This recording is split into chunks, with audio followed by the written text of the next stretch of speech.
Good morning guys, Wanaplex this morning. Yan guys, ang nature dito sa Barangay Paalaman, Halahala, Rizal guys. So, ang nakikita nyo ay ang Laguna de Bay or yung Laguna Lake guys. So, yan o. Ang ganda. Nature na nature guys. Green na green.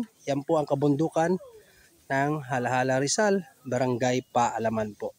So, yun. Yan po ulit ang kalugsong ng Laguna Lake natin. And ito guys yung aking location ngayon. Isang private property pero sa ngayon po ay pwede naman pumasok or pumunta yung mga gustong mag-vlog para makapagkaroon ng content. So ganda ng bahay niya guys. So nakahangin.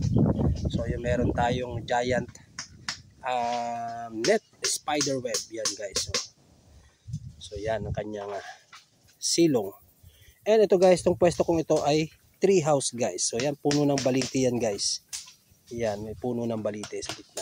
So dito naka-installed itong hanging tree house, so yung kubo niya guys. So yan bangin yan guys, yung baba, bangin. And dito guys, makikita rin natin sa mga alam ang lugar na to, location na to. Ayan guys, so kalsada yan guys, papuntang Bagumbong, yung kalsada na yan.